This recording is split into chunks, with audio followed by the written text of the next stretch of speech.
Kumusta mga ka-Maple Feels? Ganun-ganun lang, nagpanibagong kulay na nga ang paligid. Siya nga pala guys, ang mga larawan at video sa vlog natin ngayon ay kinunan sa pagitan ng September 30 at October 21, 2024 dito sa Metro Vancouver, Canada. Bali ito ay mula sa ikalawa hanggang sa ika-4 na linggo ng taglagas na tatagal hanggang December 21. Sa paglipas ng panahon, ang mga dahon ng puno ay sumasailalim sa isang maganda at kamanghamanghang proseso. Pero ano nga ba ang dahilan? Bakit nga ba nagbabago ang kulay ng mga dahon at nahuhulog sila tuwing taglagas? Deciduous trees ang tawag sa mga puno na kusang nahuhulog ang mga dahon sa panahon ng taglagas. Tinatawag naman ang taglagas na end of growth o ang hangganan ng paglago. Sa tag-init, ang mga dahon ay berde dahil sa chlorophyll. Ang chlorophyll ay ang sangkap na tumutulong sa mga dahon na gumawa ng pagkain gamit ang sikat ng araw. Ngunit habang lumalamig ang panahon, humahaba ang gabi at lumalapit ang winter, nagsisimulang magbago ang lahat.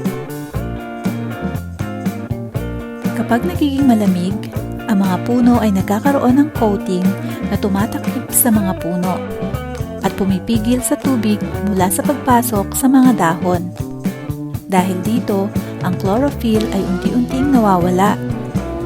At sa pagkawala nito, lumalabas ang tunay na kulay ng mga dahon.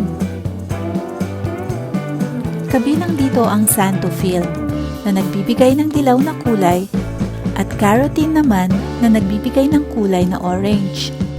Kaya't sa taglagas, ang mga dahon ay nagiging makulay na nagiging isang napakagandang tanawin. At hindi lang yon, ang mga asukal sa katas ng mga dahon ang siya namang nagiging dahilan ng pagiging kulay pula at purple ng mga dahon. Kaya sa bawat paglipas ng panahon, ang mga puno ay tila gumagawa ng sarili nilang makulay na eksena. Sa ibang lugar, kung saan nagkukumpulan ang mga matitingkad na kulay ng dahon, sinasabing ang mga ito ay nakikita kahit mula sa outer space. Ngunit bakit nga ba nahuhulog ang mga dahon? Kapag ang mga dahon ay naging brown, ibig sabihin namatay na sila at wala nang natatanggap na sustansya. Kapag ang mga puno ay naghahanda na para sa taglamig, sila ay nagiging matipid sa tubig at nutrisyon. Kaya ang mga dahon ay unti-unting nalalagas na nagbibigay daan sa puno upang makasurvive at malampasan ang paparating na winter. At hindi lang yan, ang mga nahulog na dahon ay nagsisilbi namang proteksyon ng mga nahulog na buto ng mga punong kahoy sa panahon ng taglamig. Maging ang mga pugad ng mga bubuyog na nasa ilalim ng lupa ay pinoproteksyonan ng mga nalaglag na dahon. Ang galing, di ba?